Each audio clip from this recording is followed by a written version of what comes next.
Florida just lit a fire under America's gun laws, and this time, the shockwaves won't stop at the state line. After decades of restrictions, a Florida appeals court just demolished the state's open carry ban. And get this, not one, not two, but every judge on the panel agreed it was flat out unconstitutional. No hesitation, no split votes, no gray area. They said the ban violated the Second Amendment, period. This isn't just another local courtroom drama. This is the kind of decision that reshapes national gun policy. With only 3 states still holding on to total open carry bans, Florida's ruling could set the precedent that ends those bans across the map. A lone man sparks a legal revolution. The hero of this story isn't a big-money lobbying group or a famous activist. It's one ordinary man named McDaniels, a Floridian who was charged simply for wearing his firearm openly in a holster. Instead of backing down, he decided to fight back, taking his case all the way through the courts. And in a move that stunned even legal observers, the First District Court of Appeal in Tallahassee sided with him completely. Their reasoning? The state's open carry ban couldn't survive the Supreme Court's Bruen test, established in 2022.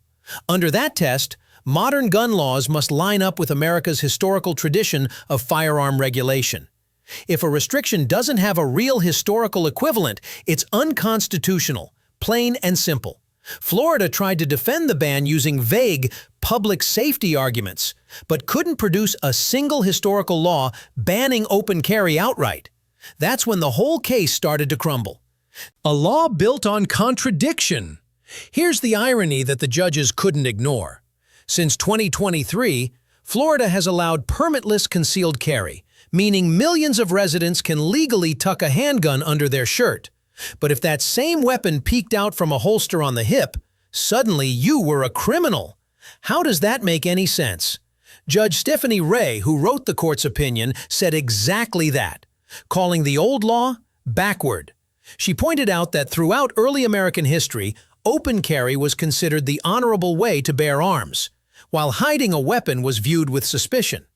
In the 1800s, states like Kentucky and Georgia even banned concealed carry, not open carry, because transparency was seen as safer. So, Florida had its history flipped. For decades, the state told its citizens that hiding your gun made you lawful, and carrying it openly made you dangerous. The court tore that logic apart, and once it was gone, the whole law collapsed. The fall of Norman v. State. To understand how big this is, you've got to know what came before. Back in 2017, a case called Norman v. State upheld Florida's open carry ban. At the time, the court used something called intermediate scrutiny, a balancing test that basically weighed public safety against gun rights. But then came the Bruen decision in 2022. The U.S. Supreme Court ruled that you can't balance away constitutional rights. A law either aligns with the nation's historical tradition or it doesn't. And that's where Norman fell apart. Judge Ray's opinion directly said Norman cannot survive under Bruen. Every legal pillar that once supported Florida's ban was wiped out overnight. The old precedent is dead, replaced by a far stricter constitutional standard that's now changing laws nationwide. Firearms, the founders and forgotten facts. One of the most fascinating parts of this case is how deep the judges went into early American history. Opponents of modern gun rights often argue that the Second Amendment was written for an age of muskets. But the court dug up hard evidence showing that multi-shot firearms existed as early as the late 1700s. They cited the Girandoni air rifle, a 20-shot weapon carried by Lewis and Clark. Congress itself bought repeat-fire guns decades before the Civil War. In other words, the founders knew about advanced firearms and still chose to write a Second Amendment without limiting the type or manner of carry. Judge Ray leaned into that history hard. If the founders weren't afraid of open carry when technology was evolving fast, how could Florida justify banning it in the 21st century? This historical context demolished the idea that modern weapons or public fear can justify stripping away a constitutional right. The domino effect begins. When the decision dropped, the Florida Attorney General's office immediately told law enforcement to stop enforcing the ban. By the time the ruling officially took effect on September 25, 2025, most police departments had already fallen in line. Overnight, Florida's 4.2 million concealed carriers, and millions more who carry under permitless law, gained the right to carry openly without fear. The reaction was electric. Gun stores across the state reported surges in holster and rig sales. Major firearm manufacturers saw their stock values jump, with Wall Street analysts upgrading forecasts for companies like Smith & Wesson and Ruger. Even national gun rights groups reported triple-digit spikes in donations. The message was clear. This wasn't just a local legal change. It was a signal flare for a national movement. Beyond Florida, the ripple across America, what's happening now is remarkable. Prosecutors in states like California, New York, and Connecticut have already begun dropping or freezing open carry and other gun-related cases. They know these laws won't hold up under Bruen. And now, Florida gives every defense lawyer in America a brand new weapon to use in court. Even lawmakers in gun-restricted states are quietly backing off new proposals. Why pour millions into passing a law that's guaranteed to get shredded by the next lawsuit? Legal scholars who once supported strong restrictions are admitting defeat.